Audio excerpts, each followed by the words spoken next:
It's time now for perspective. Here in Europe, a handful of countries are continuing to report record numbers of daily COVID-19 infections, but it seems to be a very different picture in Africa, with the continent's overall infection rate steadily dropping over the past 2 months.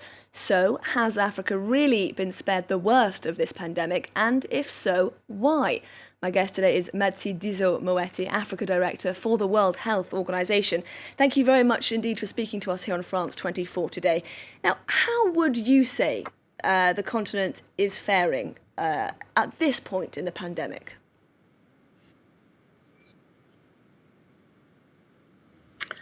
Yes, so thank you for having invited me to join you, and good morning to your audience. So we're very encouraged with how African countries are handling the COVID-19 pandemic as we see the continent's epidemic curve actually flattening. Indeed, as you said, a decline in the weekly number of new cases has been noticed since around the 20th of July. And during the last 4 weeks, the number of new cases has decreased by about 40% overall in the region compared to the previous 10 weeks. And this we have noted, especially in some of the countries that had been relatively seriously affected. South Africa, of course, which had at some point 50% of the cases, and countries like Ghana, Kenya, Cameroon, Cote d'Ivoire, and Senegal. So what is it that happened? First of all, we need and we do recognize the swift action of the governments in imposing these measures to restrict people gathering, people moving around, which you were just stating are being reinstated in Europe. So the virus essentially arrived in the region, on the continent, in March in a number of countries, and the governments imposed the so-called lockdowns immediately. So people had to stay at home, and people couldn't gather, we couldn't have funerals, parties, restaurants, and these types of places were closed, and workplaces also were closed. And this happened in about 26 countries. We have 47 countries in the region. These measures were also accompanied by putting in place the public health capacities to deal with the virus in African countries. And this, we have to say, was a big job. So we started off with 2 countries able to test for the virus. Now all the countries can do that. This capacity was scaled up in a few weeks. And at the same time, countries also instituted border closures, tracing of contacts of people who were both coming in, because most of the cases in Africa were imported, primarily from European travelers and Africans coming home from Europe. And then they put in place as well the measures for isolating people. Then most importantly, while this was going on, there was a lot of work done with sensitizing people and starting the use of, for some of the barriers, masks. We know that in some of the African countries, we have a huge artisanal local industry in making clothing. And there was a lot of work in countries to make these masks and to promote the use of masks. So it's been a combination of these measures, but primarily the lockdown measures, the restrictions of movements and gatherings, which we acknowledge came at a huge economic cost, both for households, individuals, and for the national economies. This is what we think happened in Africa. Now, there's been a big debate here in Europe about people's willingness to comply with national guidelines, laws even, on mask wearing, social distancing. What's compliance been like overall in Africa? Presumably quite good.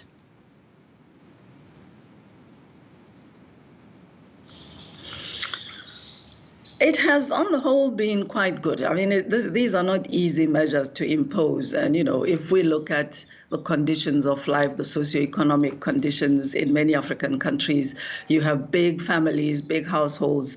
People in the lower socioeconomic ranges don't have big houses, don't have enough space for everybody to isolate in their own bedroom. So there were challenges for communities. With some partners, quite early on, after the imposition of these measures, we carried out a survey of people living in urban countries, in urban areas, in cities in a number of countries to find out, so what do they think of these measures? We were quite impressed with the fact that people understood the need for the measures. They recognized that these measures were giving them difficulties. Some families indicated that, if I can't go out and do my job, and as you know, many people in Africa earn their livings in the informal sector, so they run market stalls, and they recognize that if I have to stay home like this, in a week, I'm going to be running out of money. In 2 weeks, we're going to be running out of food in the household. But they indicated that they were willing to follow these measures. We do notice, it's been several months that, as I drive around, I've been here in the Congo, I was in South Africa and Botswana recently, that there's variation in the extent to which people wear their masks properly, correctly all the time. Certainly, keeping a distance when being out in public is quite a challenge in some of our African settings. And we recognize that there is need to reinforce helping people understand why they must continue with these measures. We haven't had the kind of mass demonstrations of people coming out on the street to indicate they're fed up with the measures, they don't want to continue. And we think it's very important that people understand that even if I, as a young person, am not at risk, family members, the elderly at home need to be protected, and we need to protect each other. So far, it's been fairly positive, but it needs to be constantly reinforced. Now, how reliable is the data that we have on cases on the continent? How likely is it that the real figures of infections, of deaths, could in fact be much higher due to a lack of mass testing?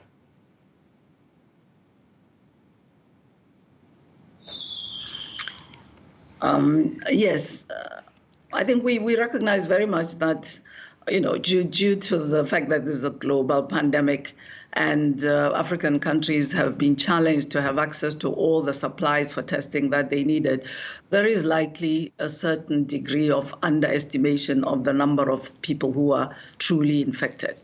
However, there's been a very huge effort made to provide these testing supplies. We in the UN, WHO especially, have worked on procurement. The African Union has also worked with partners. There have been some philanthropic gifts from China of some of the tests available.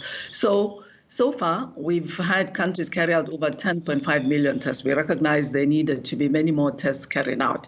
But what we've seen is that, first of all, in those countries that have been able to scale up the testing, to expand the testing, mainly it's the middle income countries that have been able to go out and supplement what the international community has been able to do and buy their own tests. And also countries like South Africa, Senegal have been able, and Ethiopia have been able to increase their testing.